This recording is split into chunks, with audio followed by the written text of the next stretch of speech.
반갑습니다. 이 자리가 저에게 너무나 감사하고 행복하고 익숙합니다. 지난 수차례 설교 자리와 다르게 오늘은 제가 부모님이 함께 앉아 계시다는 것이 알 수 없는 부담감으로 이렇게 좀 다가오지만 그럼에도 최선을 다해서 말씀을 잘 전달해 보도록 하겠습니다. 우리 잠시 먼저 기도하면 좋겠습니다. 하나님, 감사합니다. 우리의 생명이 하나님께 있음을 고백합니다. 그리고 이 생명이 예배를 통하여 우리에게 흘러오고 있음을 또한 고백합니다. 예배를 사용하여 주시고 오직 주님께만 집중하는 시간 되게 하옵소서. 예수님의 이름으로 기도합니다. 오늘 말씀을 끝내라는 신호시고요. 시간이 많이 돼서 자, 오늘 말씀이 예레미야 애가입니다. 이 말씀은 사실 많이 익숙하지는 않죠. 근데 이 말씀이 너무나 은혜가 되는 메시지입니다. 제가 오늘 예배에 또 오랜만에 앉아서 같이 참석하고 같이 마음을 나누면서 기쁨이 흘러왔습니다. 무엇보다도 예배를 섬기는 우리 유스 아이들, 중고등부 아이들의 모습을 보면서 마음에 또 기도함과 또 감사함이 몰려왔습니다. 우리 아이들이 여기서 이렇게 바이올린으로, 악기로, 또 드럼으로 섬기고 또 뒤에서 어떤 일을 하는 것이 당연해 보일 수 있지만 사실은 당연한 것이 아니고 아이들의 헌신입니다.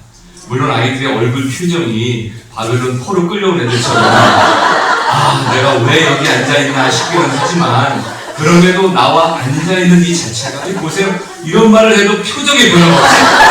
그만큼 힘든 거예요. 하루하루가. 학교 다니는 것도 힘든데 교회까지 나와가지고 또 붙잡혀 앉아있어야 되니까 얼마나 힘들겠습니까. 그럼에도 자리를 지키고 있는 이 모습이 얼마나 제 마음에 그래도 참 기쁨이 되든지요. 언젠가 우리 아이들도 알게 될 날이 올 거예요. 내가 그때 그렇게 섬겨서 내 삶에 복이 있구나. 저도 그랬거든요. 우리가 다음 세대 기도를 많이 합니다. 그런데 여러분이 반드시 기억해야 될 것은 지금 세대입니다. 다음 세대에게만 모든 책임을 다 밀지 마시고 지금 여러분 세대에 반드시 해 놓으셔야 되는 일들이 있어요. 그것은 예배도 그렇고 여러분의 삶 속에서 윤리와 규범도 그렇고 하나됨도 그렇고 돌아봄도 맞지 않을까 싶어요. 오늘 말씀의 제목이 보니까 돌아봄과 돌이킴의 부재를 탈피하라입니다. 이 말씀은 예레미야 선지자가 기록을 했어요.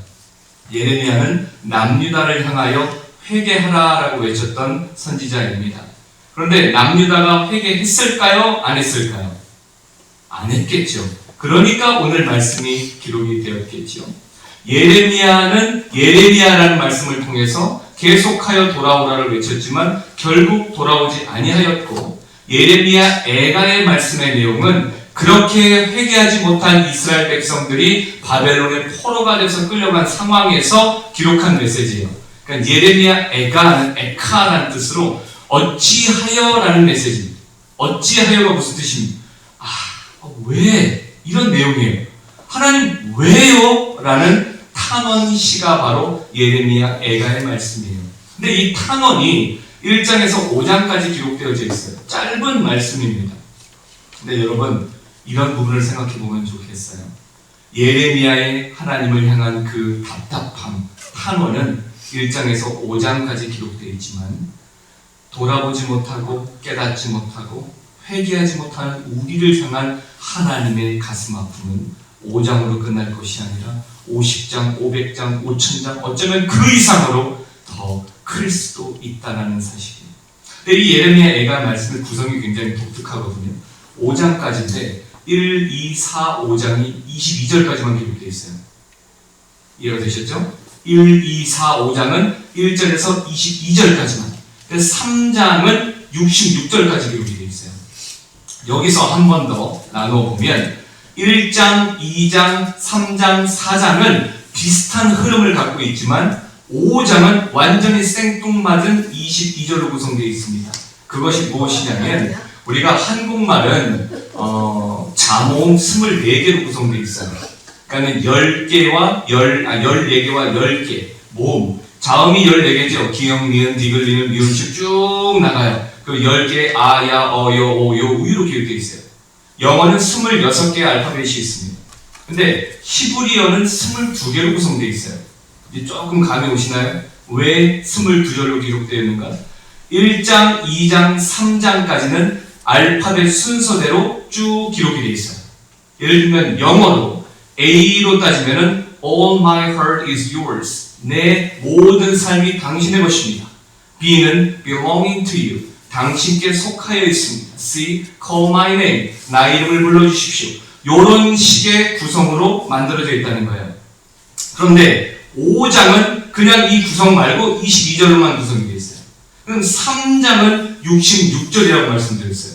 하나의 단어를 3구절씩 늘려서 22개의 구절을 나열해 놓았다. 이게 바로 예레미야 애가의 말씀이다 생각하시면 될 것 같아요. 자, 이 말씀을 통하여서 예레미야는 계속하여 포로가 된 백성들에게도 동일한 이야기를 외쳤습니다.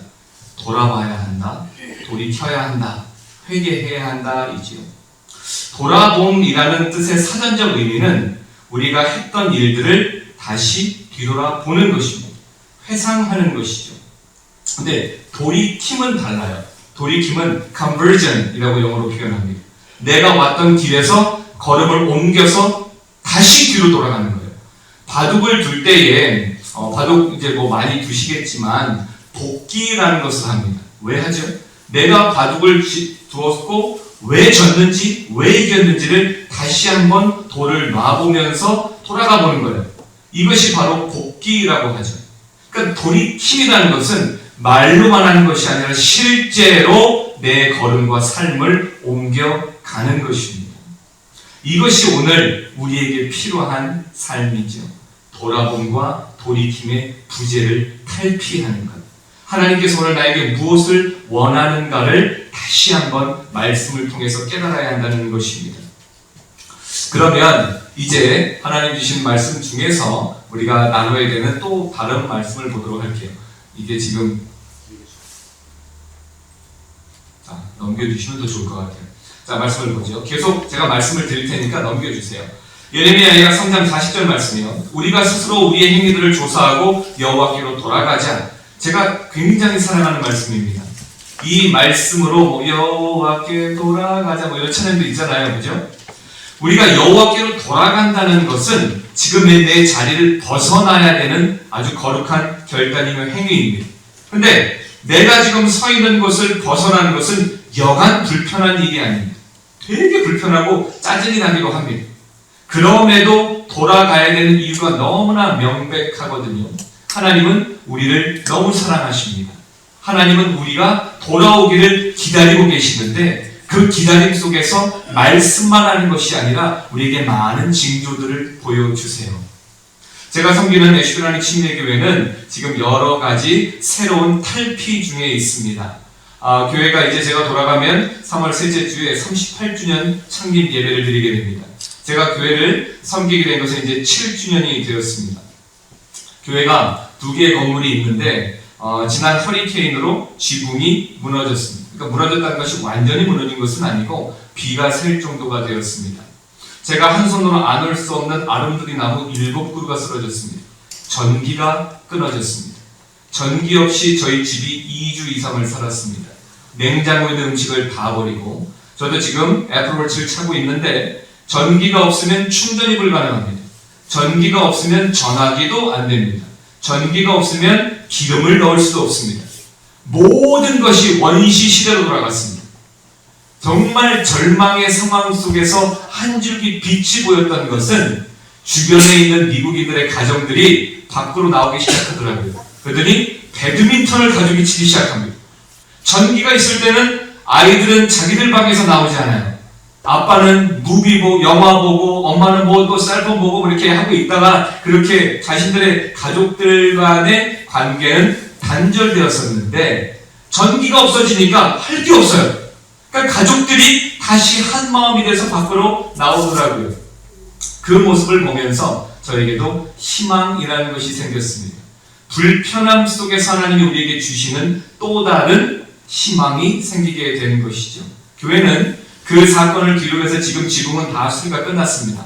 그리고 이왕에 하는 김에 우리 침교실 건물에 있는 모든 것을 다 뜯어서 고치고 있습니다. 이미 주방은 가장 최신식, 손만 대면 안에 있는 내용물이 다 보인다는 LG 냉장고가 들어가 있습니다.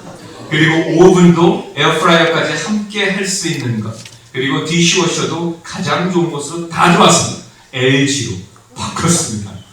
우리가 또 한국 사람인데 그래서 한국 거를 이용해야 되지 않겠습니까? 싹 바꿨습니다. 제 방도, 그리고 우리 중고등부아이들 방도, 재정방도 지금 다 뜯어서 바닥까지 다 수리를 하고 있습니다. 제가 없는 사이에 모든 것을 다 했으면 좋겠는데 제 소원과는 달리 무언가가 하나씩 문제들이 발생하니까 재직들의 결론은 목사님 오실 때까지 기다리자. 제가 가기 전까지 다 끝내놨기면 얼마나 좋을까 했는데 결국 제가 가서 다시 해야 되는 상황이 기다리고 있지만 그럼에도 얼마나 감사한지 돌아갈 곳이 있다는 것, 제가 갈 곳이 있다는 것, 그리고 우리 모두가 돌아갈 곳이 있다는 것, 우리의 본향은 천국이라는 사실을 기억하십시오. 우리를 부르시는 그 순간 삶의 호흡이 끊겼다, 죽음이라 표현하는 그때에 우리는 반드시 돌아갈 곳이 있어야 합니다. 매일매일 예배를 드려도 매일 말씀을 붙잡고 산다고 해도 예수님께서 나는 너를 모른다라고 말씀하시면 그것보다 비참한 상황이 어디 있겠습니까? 그래서 매번의 예배에 여러분의 생명을 거셔야 합니다. 오늘 이 예배가 내 삶의 마지막 예배가 될 수 있다는 종말론적인 신앙을 절대로 놓치면 안 되는 것입니다. 저는 우리 이창기 목사님을 굉장히 존경합니다. 말씀하신 대로 저는 푸른마을교회에 관심이 굉장히 많이 있습니다. 일단은 제가 먼저 어려울 때 사랑의 손길을 베풀어 주셨던 그 마음들을 기억하고요. 또 저희 부모님이 함께 출석하기도 하지만 목사님의 그 순수하심과 열정, 그리고 우리 사모님의 어떤 그 뭐라고 할까요? 또 다른 결은 조금 다르지만 그 열심과 아름다움이 제 마음에 항상 생각하게 하는 여운을 남겨 놓았었습니다. 그래서 저는 관심이 되게 많아요. 어떻게 하면 내가 이 교회를 또 도울 수 있을까? 우리 성도님들과 어떻게 하면 또 아름다운 일들을 같이 만들어갈 수 있을까? 마침 저희 교회도 태국에 계신 선교사님을 돕고 있습니다. 그리고 이번에 제가 오랫동안 알았던 목사님이 멘티가 돼서 제가 멘토로 지금 IMB라고 합니다. 미국에서 가장 저희 침례 교단이 가장 큰 교단이죠. 그래서 IMB 선교사를 파송하게 되는데 제가 멘토가 되어서 이 선교사님을 태국으로 파송하게 됩니다. 그래서 태국은 어쨌든 제가 한 번은 가야 될 곳이기도 합니다. 가서 선교지도 보고 격려도 해야 하는데 오늘 목사님 말씀 들으면서 하나님이 또 우리에게 또 어떤 아름다운 관계를 맺게 하실까라는 기대감이 생겼습니다. 어쨌든 우리가 돌아가야 한다는 사실, 하나님께서 우리를 사용하시고 부르시는 그때가 있다는 사실을 기억하면서 말씀을 좀 보면 좋겠어요. 우리 저희 교회에도 국제 결혼하신 분들이 꽤 계십니다. 그러니까 남편이 미국 사람, 그리고 부인은 한국 사람, 또는 반대로 이렇게 남자 여자가 이렇게 바뀐 경우도 있겠지요. 근데 연세 드신 분들이 굉장히 많이 사용하시는 표현법이 있어요. 앉았다가 일어나는데 다리가 아프면 뭐라고 일어나시죠? 아이고 일어나시죠. 그냥 일어나면 좀 뭔가 서운한 것 같아요. 아이고 하고 일어나요. 그러면 이 아이고가 국제 결혼하신 분들에게는 어떻게 들리는지 아세요? I go입니다. 나는 간다입니다. I go. 그죠? 그러면 실제로 저희 교회 미국 장로님이 계세요. 백인 장로님이신데 부인 권사님께서 아이고 그러고 일어나요. 그러면 Where are you going? 이라고 물어보면 어디 가? 그러면 뭔 소리 하는 거야? 그러면 어디 간다며? I go. Where? 라고 물어보는 거예요. 소통의 부재인 거지. 자, 근데 이런 소통의 부재가 언어에서만 있는 게 아니에요. 우리 삶 속에도 굉장히 많아요. 하나님과의 관계 속에서 소통의 부재가 있을까요? 없을까요? 있어요. 우리가 소통할 때는 기도라는 것을 사용합니다. 여러분 기도 어떻게 하십니까? 소리를 내어서 하기도 하고요. 묵상 기도를 하기도 하고요. 운전하면서 하기도 하고 또 때로는 다른 상황에서도 하실 수 있겠죠. 근데 중요한 사실은 기도는 방법도 중요하지만 방향성이 굉장히 중요하다는 거예요. 어떠한 방법으로 기도하든지 간에 그 기도의 방향이 하나님을 향해서 기도를 해야 된다는 거예요. 내 자녀를 보면서 얘가 잘 됐으면 좋겠다, 너를 사랑한다, 축복한다, 내 길에 하나님의 은혜가 있으면 좋겠다, 너무 좋은 기도죠. 하지만 자녀에게만 집중하는 기도는 하나님이 기뻐하시지 않는다는 거예요. 왜냐? 가장 먼저 삶의 우선순위가 하나님께 올려드려진 후에 그 기도의 방향이 하나님으로 셋업이 된 후에 하나님께 우리의 마음을 드려야 하나님이 응답하시기 때문에 그래요. 물론 그렇다고 해서 자녀들을 위하여 기도하지 말아라는 뜻은 아닙니다. 우리의 삶에 필요도 있잖아요. 내가 반드시 해야 되는 기도가 있어요. 용서해야 되는 기도도 있고요. 회복을 위한 기도도 있어요. 다 하세요. 하지만 우선순위가 분명해야 된다는 거예요. 하나님께로 먼저 정해지는 그 기도를 하셔야 된다는 것이죠. 이렇게 우리의 기도의 방향이 올바로 셋업되어서 갈 때에 하나님은 우리를 축복해 주실 것입니다. 오늘 그 다음 말씀이요. 예레미야가 5장 20절을 보면 주께서 어찌하여 우리를 영원히 잊으시오며 우리를 이같이 오래 버리시나이까 기록하고 있어요. 이 말씀을 보면 예레미야가 믿음이 없는 사람 같아요. 우리가 알고 있는 예레미야는 적어도 뭐라고 말을 해야 될 것 같아요? 이렇게 어려운 상황에서도 나의 믿음을 지키게 하신 당신을 찬양합니다. 이 백성들에게 당신의 위대함을 알게 하고 이런 기도해야 예레미야가 역시 그런 사람이구나 라고 인정할 법하잖아요. 근데 예레미야는 이 말씀 상황에서 이렇게 기도하고 있어요. 왜 어찌하여 우리를 영원히 잊으시오며 영원히, 그리고 그 다음을 보니까 우리를 이같이 오래 버리시나이까. 영원히 오래. 하나님은 우리를 버렸다는 거예요. 떠났다는 거예요. 절망적인 상황을 지금 그의 마음 가운데 표출하고 있는 것입니다. 근데 하나님이 정말 그렇게 이스라엘 백성들을 버리셨을까요? 정말 하나님께서 이스라엘 백성들에게 나는 이제 너희의 관심이 없다, 너희는 내 백성이 아니다라고 말씀하셨을까요? 아니잖아요. 이미 바벨론에 끌려가는 상황부터요 932km예요. 끌려가는 그 거리가 남유다에서 바벨론까지 그 932km를 끌려가면서 하나님은 이스라엘 백성들에게 말씀하셨잖아요. 70년 지나면 너네 다시 돌아오게 될 거야. 처음부터 말씀을 주셨다. 답을 주셨어요. 근데 그 삶이 얼마나 어려웠을까요? 끌려가는 상황 자체도 보통 일이 아니에요. 지금 우리가 여기서 부산까지 가면 몇 킬로 정도나 가나요? 저는 정확히 몰라서 여러분 아실 거예요. 어느 정도 답은 나오실 거예요. 근데 932km를 차도 아니고 걸어서 만약에 손이라도 묶여 있었다면 이 상황으로 932km를 끌려가면 그냥 하루가 아니라 1시간도 힘들고 짜증나서 모든 것을 다 포기하고 말았을 거예요. 그런데 어쨌든 바벨론에 도착을 했어요. 근데 70년 후에 다시 돌아가라고 그래요. 이거 생각만 해도 답답한 일 아닙니까? 결국 바벨론에서 포로 귀환을 하잖아요. 1차, 2차, 3차. 근데 안 돌아가는 이들이 결국은 남게 되죠. 그런 사람 중에 하나가 바로 에스더이잖아요. 에스더도 남겨진 남유다 백성의 후예입니다. 그러니까 돌아가는 사람도 있고 안 돌아가는 사람도 있고, 근데 중요한 것은 하나님은 이스라엘 백성들을 완전히 버린 게 아니잖아요. 돌아갈 날을 말씀하여 주셨고 그 가운데 마음의 회복과 회개를 말씀하셨단 말이에요. 우리가 반드시 입술로 고백해야 되는 일들이 있거든요. 여러분 자녀를 키우면서 너무 사랑스럽고 예뻐요. 근데 이 아이가 분명히 잘못한 게 있는데 아무 말도 안 하고 그냥 부모니까 당연히 이해해 줄 거라고 넘어가고자 하면 부모님들의 마음이 어떠세요? 잘못한 건 잘못했다고 말을 하도록 그렇게 교육을 하셔야 되는 거잖아요. 근데 자녀들의 입장에서는 그냥 부모가 째째하게 이거 하나하나 다 따진다고 생각할 수도 있어요. 근데 저도 그랬어요. 저희 부모님 여기 앉아 계시지만 저는 많이 맞고 자랐습니다. 왜 그렇게 많이 때렸는지. 근데 제가 입장을 바꿔서 생각해 보니까 맞았으니까 지금 이 정도지 안 맞았으면 제가 이 자리에 없을 수도 있겠더라고요. 어머니와 이제 대화를 하다가 공부에 대한 얘기가 잠깐 나왔어요. 그리고 여러분 미국에서 저는 학교를 3개를 나왔어요. 그냥 박사학위까지 다 땄잖아요. 저는 공부는 끝났어요. 근데 지금이야 제가 이런 삶이지만 학창시절엔 공부를 그렇게 안 했어요. 그래서 어머니랑 얘기하다가 공부 얘기하면서 나는 학교 시절에 공부를 못했어 이렇게 말씀하시길래 왜 그렇게 공부를 못하셨어요? 그랬더니 한마디 딱 하시는, 너는 잘했냐? 제가 학창시절에 공부를 되게 못했거든요.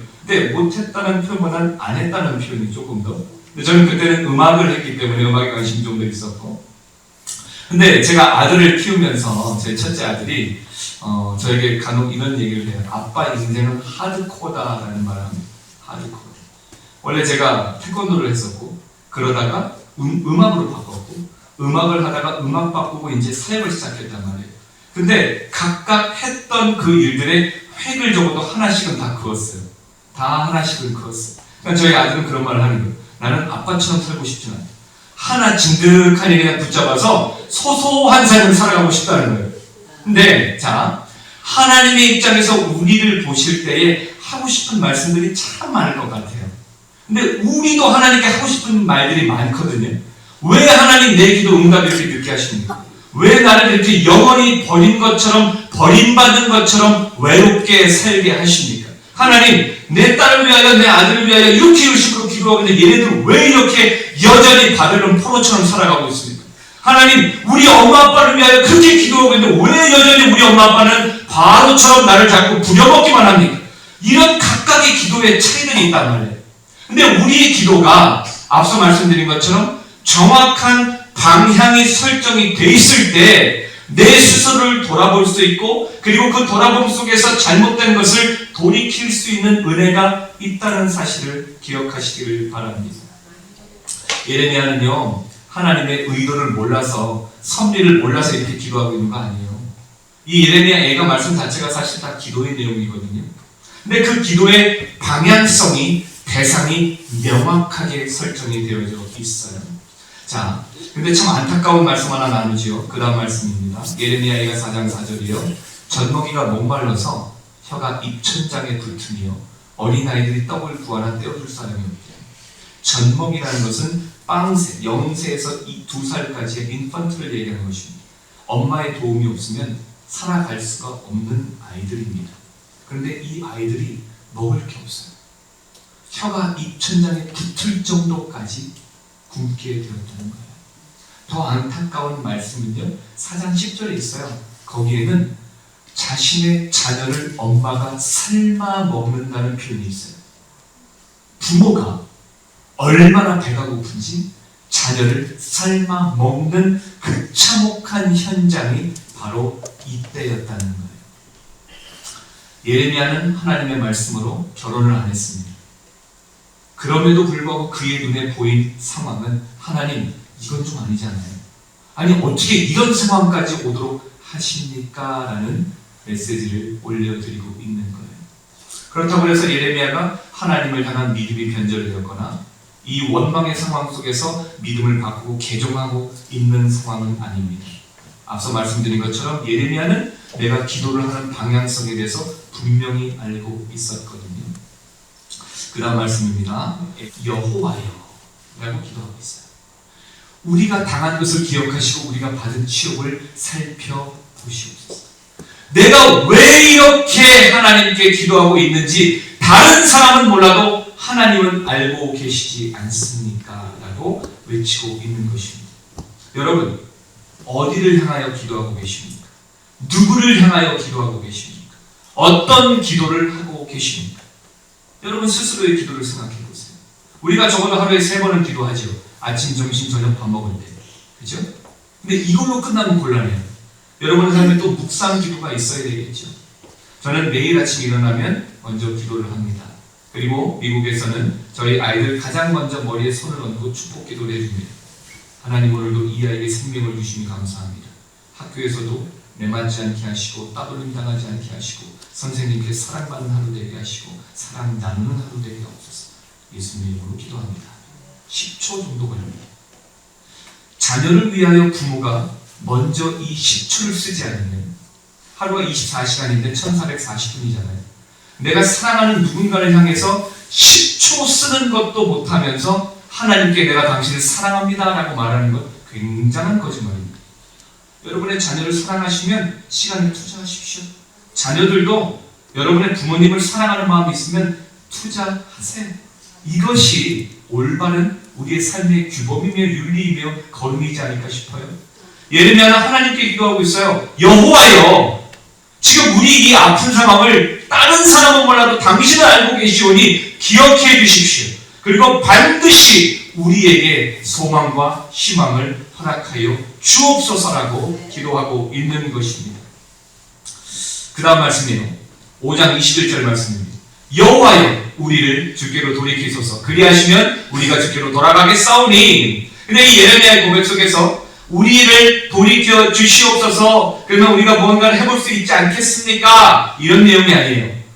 우리를 돌이켜 주시면 우리가 돌아가겠습니다도 아니라 우리를 하나님께서 의지조차도 하나님께로 향하게 만들어 주신다면, 왜냐하면 우리가 우리를 볼 때 할 수 없었으니 이제 그 의지마저 하나님께서 돌이켜 주신다면 우리가 주께로 돌아가겠습니다. 삶의 의지마저도 내 선택권마저도 하나님께 다 넘겨드리고 있는 거예요. 이것이 온전한 항복이죠. 이것이 온전한 순종이죠. 여러분, 저는 요리를 못합니다. 유일하게 할 수 있는 요리가 삼겹살 굽는 거랑 라면 끓이는 것입니다. 제가 계란 후라이를 여전히 태웁니다. 그래서 제 아내가 어디 가는 것을 상당히 두려워합니다. 근데 이 부분을 저희 성도님들도 다 알고 계시기 때문에 저희 아내가 어디 몇달 며칠 사모 수양이나 어디 출탄하면 저희 재직들끼리 요리 순번표를 짜서 저희 집에 음식을 만들어 주십니다. 우리 목사님 굶어 죽는다고. 음식을 갖다 줘야 된다고. 목사님만 죽는 게 아니라 애 셋 다 죽는다고. 아살 위험이 있으니 음식을 만들어 갖다 줘야 된다. 그렇게 음식 단권을 정하시더라고요. 얼마나 감사한지. 자, 그런데 요리를 할 때 보면 레시피라는 게 있어요. 무엇이 들어가야 됩니다. 근데 그게 정량이라는 게 있잖아요. 얼만큼 몇 스푼, 이게 제가 제일 힘든 거예요. 적당히 몇 스푼 넣으면 돼요. 근데 그 적당히를 저는 모르겠단 말이에요. 그러니까 저 같은 사람에게는 뭐가 필요할까요? 정확한 측량된, 계량된 그만큼의 그 재료가 있어야 된다는 거죠. 그만큼의 모든 재료를 함께 넣어야 동일한 음식 요리의 맛이 나올 수 있게 되는 거죠. 근데 자, 요리를 만들 때도 이러한 법칙이 있는데 우리가 하나님의 말씀을 읽으면서 말씀을 내 마음대로 깎고 더할 때가 있어요. 아, 요 정도 했으면 하나님이 나를 축복하시겠지. 아, 이거는 내가 안 해도 되는 거 아니야? 제일 많이 걸려 넘어지는 게 뭘까요? 헌금에 대한 부분, 술에 대한 부분, 여러 가지 있어요. 미국은 엄청난 혼돈 속에 살아가고 있어요. 성의 정체성 자체가 무너졌습니다.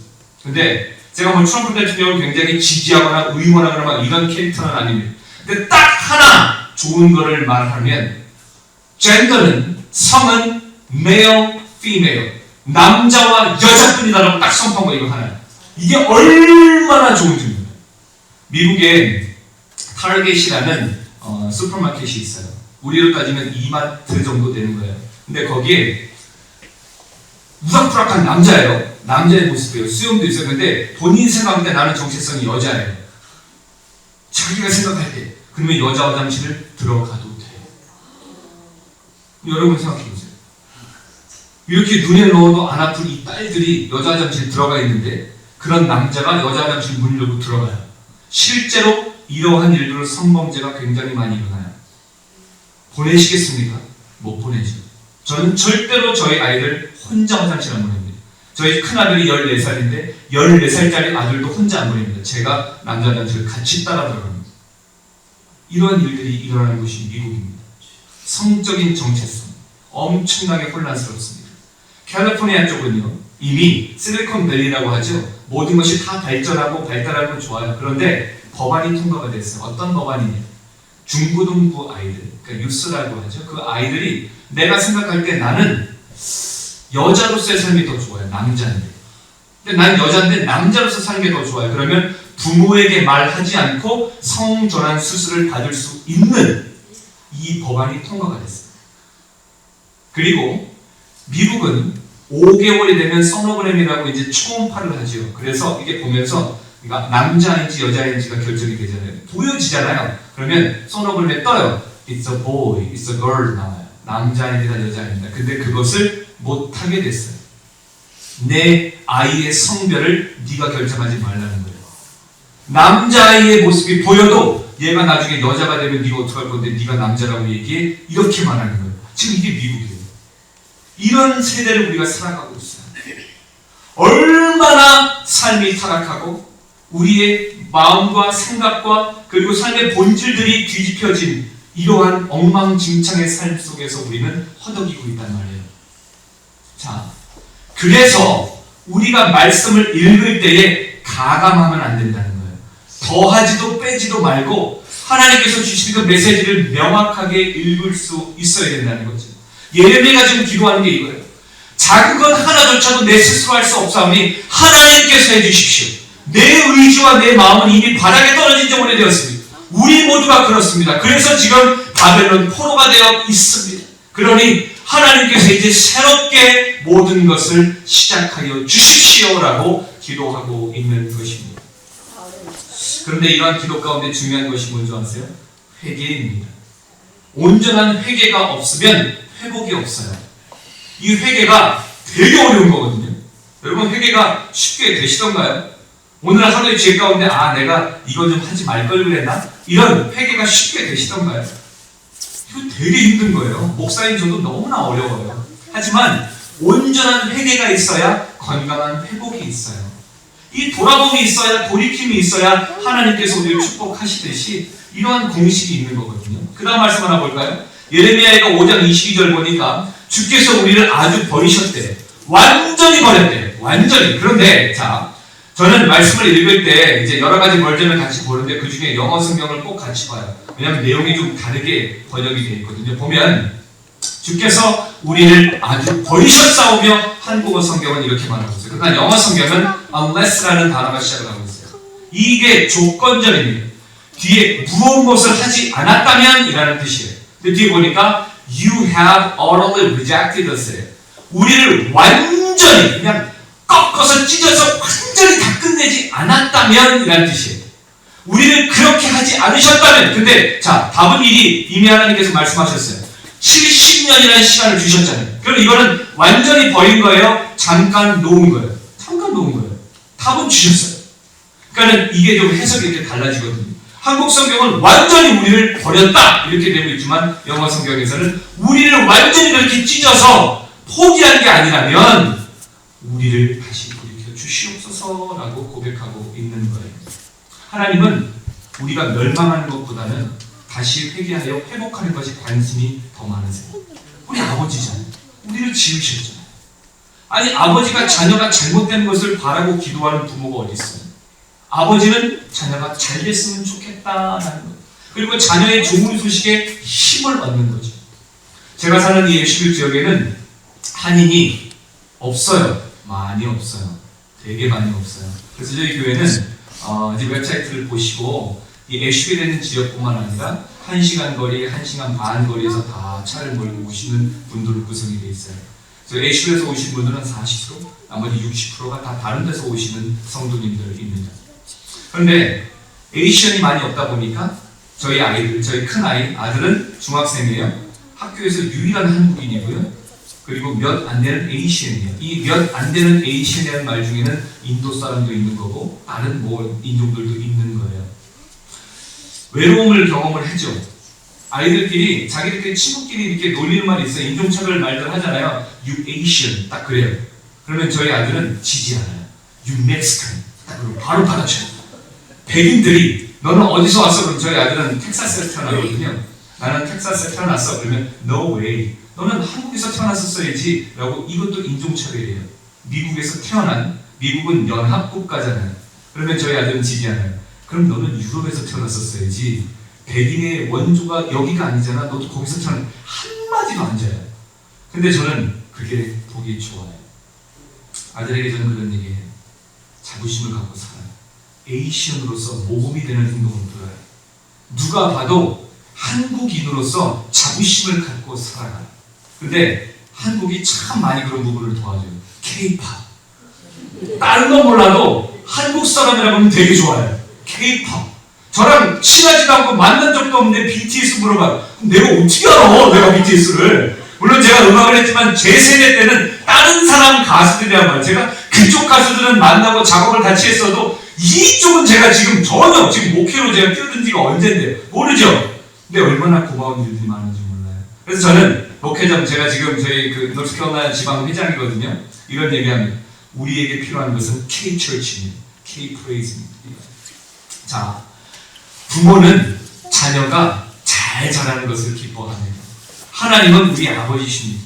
여러분이 하나님 안에서 잘 성장하는 것을 가장 기뻐하신다는 뜻이 되기도 하지요. 자, 다음 말씀 하나 또 보죠. 예레미야가 3장 33절이에요. 주께서 인생으로 고생하게 하시며 근심하게 하시는 본심이 아니시로다. 저는 이 말씀에서 좀 라임을 좀 맞춰보고 싶더라고요. 자, 고생하게 하시며 근심하게 하시면 본심, 근심과 본심 사이에 저는 충심이라는 단어를 하나 넣고 싶었어요. 하나님은 우리가 근심하는 것을 기뻐하실까요? 아니에요. 그러면 근심의 삶 속에서 우리가 반드시 기억해야 되는 것은 하나님을 향한 충심이라는 거예요. 하나님께 내 마음을 먼저 내어드리면 하나님께서는 그 마음 가운데 가장 귀하고 복된 것을 채우실 것입니다. 그게 하나님의 본심이라는 거예요. 우리가 아파하는 것을 보면서 드디어 너 내 말 안 듣더니 결국은 이렇게 맞는 거야. 고소하다 이 녀석아. 이게 하나님의 마음이 아니라는 거예요. 우리가 아프면 하나님도 아프신 거예요. 때리고 나서 부모의 마음이 얼마나 아파요. 저도 지금은 저희 아들을 때리진 않지만 저도 받은 바, 훈련된 것이 있어서 미국에서는 아들을 자녀를 때리면 안 된다고 하잖아요. 때려도 되는 주가 있어요. 50개 주 중에 때려도 괜찮은 주가 있어요. 근데 제가 아들은 막 특히 때리진 않죠. 먼저 이야기를 합니다. 어떤 큰 잘못 있을 때 몇 대 맞을래? 그러면 아들이 얘기해요. 자신 있게. 한 대요. 한 대는 안 되겠는데 10대 맞자. 엎드려. 때립니다. 그럼 10대를 내가 다 맞을까요? 한 대 맞으면 온몸을 막 비꾸면서 아프다고 막 문지르고 막 잘못했다라고 눈물 흘리면서 막 그래요. 그러면 제가 마음이 약해서 안 때릴까요? 때리긴 다 때려요. 때리긴 다 때려요. 그러고 나면 엉엉 울어요. 그러면 아들을 꼭 껴안고 저도 같이 말합니다. 아빠도 아프다. 아빠도 슬프다. 아빠 좀 행복하게 만들어줘.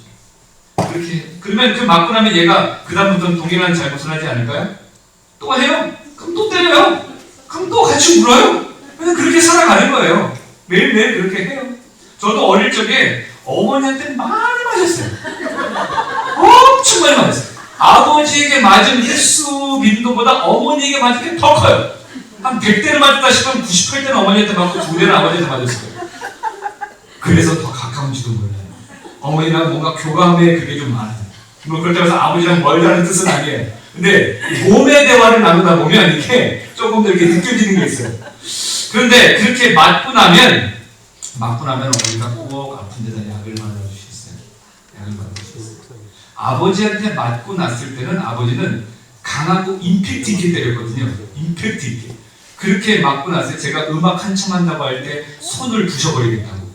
손을 못 쓰게 하겠다고. 이 운동 이렇게 하는 걸로 제 손을 때리셨던 기억이 있어요. 근데 그게 아마 제가 맞았던 첫 번째 기억일 거예요. 아버지한테. 아버지는 손을 안 대셨다는 거예요. 근데 그때 때리셨던 이유가 만약에 제가 아버지의 상황이었으면 저는 아마 손을 부려쳤을 수도 있겠다. 저 같은 아들이 있었다면. 근데 그러한 부모님의 사랑으로 지금의 제가 있는 거죠. 혹시 우리 자녀들 눈이 지금 딱 마주쳤는데 많이 맞니? 자, 눈이 지금 딱 마주쳐갖고 부모님에게 혹시 맞는 자녀들이 있다면 너무 원망하지는 마세요. 사랑하는 마음이 있어서 때린 거니까. 그렇다고 부모가 여러분을 때림으로써 쾌감을 느끼는 건 아닙니다. 부모님의 마음도 상당히 아프다는 사실을 기억하는 우리 친구들이 됐으면 좋겠어요. 자, 그런데 말씀을 다시 돌아오면 하나님께서 우리를 때릴 때가 있잖아요. 이렇게 아프게 할 때. 그게 하나님의 본심이 아니라니까요. 하나님도 마음이 아프다는 거예요. 너가 그렇게 맞고 아프고 나도 이거 안 하고 싶고 그러면 좋은 방법이 뭘까요? 내가 너에게 한 말이 있잖아. 그게 바로 모세오경 중에 레위기라는 말씀이 있어요. 그리고 그 레위기 앞에 어떤 말씀이 있죠? 창세기 출애굽기가 있어요. 그러니까 출애굽기는 무엇이죠? 이스라엘 백성들이 출애굽했다는 뜻이잖아요. 그러니까 하나님에 대한 존재를 몰라요. 이 출애굽 백성들이 하나님이라는 신이 있었다고 하는데 그 신이 누군지를 정확히 모르니까 하나님께서 레위기 말씀을 통해서 내가 너희를 구원해낸 신인데 나를 이렇게 예배하면 돼. 그러니까 제사법이 그렇게 많은 거예요. 이렇게 예배하고 회개하면 되는 거야. 그 예배법 레위기가 끝나고 난 다음에 뭐예요? 민수기 말씀이잖아요. 숫자 왜 그렇게 많이 나올까요? 자, 너네 다 준비돼서 숫자 세봐. 그 그러면 약속의 땅 가나안으로 가볼까? 이게 민수기란 말이에요. 그리고 신명기가 모세의 유언장이잖아요. 1세대들 다 죽어요. 하나님 말씀 다 순종하고 2세대들에게 뭐라고 말하는 거예요? 할아버지가 너희에게 해줄 말이 있다. 너네 부모처럼 살지 마라. 그래서 너네 부모가 다 죽고 가나안 땅에 못 들어가는 거다. 너네는 하나님 말씀 잘 듣고 꼭 그 땅에 들어가라. 이게 신명기 말씀이에요.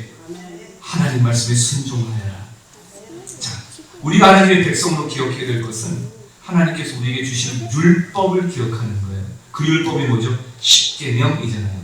10개의 계명 가운데 하나님과 사람 사이의 계명이 4개예요. 나머지가 6개죠. 또 다른 책에서는 뭐 5개라고 나누기도 해요. 왜냐하면 제5계명이 내 부모를 공경하라 하니까. 그게 사람과 사람 사이의 첫 계명이지만 5계명이에요. 그래서 1에서 5까지를 하나 나누는 것도 있고 뭐 4까지 나누는 것도 있는데, 자, 하나님과 사람 사이의 이 계명을 잘 지키면 복은 받을 수밖에 없어요. 그게 하나님의 원칙이니까요. 그러면 오늘 우리가 이 말씀을 통하여서 돌아봄과 돌이킴의 그 부재를 탈피하는 방법, 가장 중요한 것은 율법을 기억하고 내 삶의 모습을 복기해보고 하나님께서 나에게 무엇을 원하시는가에 대해서 고민하는 삶을 살아가야 되지 않을까요? 자, 그 다음 말씀 하나 또 보죠. 예레미야 44장 5절 말씀이에요. 그들이 듣지 아니하면 귀를 기울이지 아니하고 다른 신들에게 여전히 분향하여 그들의 악에서 돌이키지 아니할 때, 여전히 여러분은 어떠세요? 주일날 예배를 딱 드리고 나면 온전한 새 사람에 대해서 하나님께 완벽한 예배자로 살아가십니까? 제가 하나 여쭤봤는데 지금 여러분 중에 한 분 아무나 딱 집어가지고 지난 주일 설교 제목이 무엇이었습니까? 라고 제가 여쭤보면 답하실 분 계실까요? 제가 한번 해봐요? 네? 한번 해봐요? 안 했으면 좋겠어요? 지금 강하게 고개를 막 이렇게 안 했으면 좋겠다고. 네? 이 상황은 우리 교회도 마찬가지예요. 제가 종종 이런 거 하거든요. 지난주에 설교 제목 뭐였습니까? 장로님. 그러면 순간 당황하시죠. 이게 우리의 모습이에요. 주일날 예배 드리면 우리가 처음 머리부터 발끝까지 쉬게 되어 깔끔하게 되어서 하나님께 온전한 영광을 돌릴 수 있는 예배자다 착각하고 살아간단 말이에요. 근데 예배는 주일날만 드리는 게 아니에요. 우리의 삶의 호흡이 예배가 되어야 된다고요. 매일 하나님께 일어나서 기도하고 마지막 시간을 올려드리고 말씀 읽고 또 성경 암송도 하시잖아요. 그 순간순간마다 하나님의 은혜를 간구하는 것이 온전한 예배자란 말이에요. 그런데 돌이키지 아니한다. 이것보다 안타까운 삶이 어디 있겠습니까? 돌아가야 돼요. 하나님께로 돌아가야 돼요. 마지막 말씀이에요. 예레미야가 5장 21절이에요. 여호와여 우리를 주께로 돌이키소서. 그리하시면 우리의 마지막 나는 그 의지마저도 생각마저도 하나님께 다 내어드리는 거예요. 완벽하게 내어드려야 하나님이 일하시기 시작하는 거예요. 내 것 조금 남겨놓으면 안 돼요. 지금 여러분 오늘 의자에 앉아 계시잖아요. 이 의자에 앉으시면서 혹시 내가 오늘 이 의자에 앉을 때 혹시 이게 부서지면 어떡하지? 라는 불안감을 앉으신 분 계십니까? 그래서 여전히 한쪽 다리에 힘을 꼭 주고서 이게 부서졌을 때 창피해 안 당하는 모습을 유지하고 계신 분 계십니까? 없지요? 한낱 의자에도 여러분의 모든 몸무게를 맡기고 앉아 계시는데 전능하신 하나님 앞에 여러분의 삶의 무게를 맡기지 못합니다. 그리고 나서도 나는 예배자입니다라고 말하는 이보다 거짓말이 어디 있겠습니까? 하나님의 현재성, 임재성, 편재성, 하나님은 전지전능하신 분입니다. 지금 이곳에서 우리의 마음을 통찰하고 계시고 예배가 끝나고 여러분의 집으로 가시는 그 상황에서도 여러분을 지키실 것이고 다음 주일 예배까지 여러분을 인도해 주시는 사랑의 아버지이십니다. 그러면 우리가 드릴 것은 무엇일까요? 마음이에요. 우리의 심장이라는 거예요. 이 진짜 심장을 드리면 안 되고 영적인 심장을 내어드려야 되는 거예요. 나의 삶의 호흡이 당신께 있습니다. 라는 고백이 필요한 것이죠. 여러분, 우리의 삶은 참 아픔이 많아요. 근데 그럴 수밖에 없어요. 저라고 아픔이 없겠습니까? 아픔 많아요. 저희 교회도 본당에 보면 십자가가 왼쪽에 있는데 저희 앞에 그 앞에 기도 방석이 있어요. 저희 집사님이 만들어 주셨는데 거기에 항상 무릎을 꿇고 기도합니다. 근데 아프고 속상한 일이 있을 때 기도가 잘 나올까요? 안 나와요. 그러면 저는 저희 본당의 맨 뒷자리에 앉아서 십자가를 다 보면서 이렇게 얘기하죠. 하나님, 오늘은 기도가 조금 어제 왜 그러셨을까요? 하나님? 저를 목사로 세우셨으면 적어도 이런 일은 좀 안 하셔야 되는 거 아니에요? 이런 원망 좀 했다가 좀 마음에 죄책감 들면 빨리 나와가지고 무슨 무릎 꿇고 잘못했습니다 했다가 좀 이렇게 저도 왔다 갔다 해요. 계속. 근데 그러한 상황 속에서 하나님과 대화하는 게 참 좋더라고요. 십자가를 바라보면 마음에 평안함이 있어요. 근데 여러분, 그 십자가가 우리의 우상이 되면 안 돼요. 성경은 어디에도 십자가를 모형으로 만들어서 너희 목에 달고 다니라 라는 말씀이 없어요. 너희 귀에 달아라 라는 메시지도 없어요. 교회에다가 세워놔라 라는 얘기도 없어요. 근데 그 십자가의 의미는 무엇일까요? 하나님께서 우리를 너무 사랑하셔서 영생의 문제를 해결하여 주시기 위하여 독생자 아들을 보내신 증거예요. 그리고 예수님의 희생과 보혈의 피의 흔적이에요. 그리고 지금 우리의 마음을 두드리시는 성령님의 일하심이 되기도 하죠. 자, 여러분, 하나님을 향하여 열심히 기도하세요. 그리고 여러분의 돌아봄, 이 돌이킴을 계속하여 반복하세요. 그러다 보면 언젠가 하나님이 부르시는 그날 감사합니다.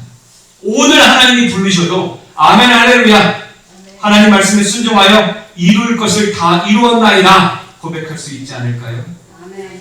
우리가 그런 온전한 성도의 삶을 살아가면 좋겠습니다. 저 잠시 한번 기도하면 좋겠습니다.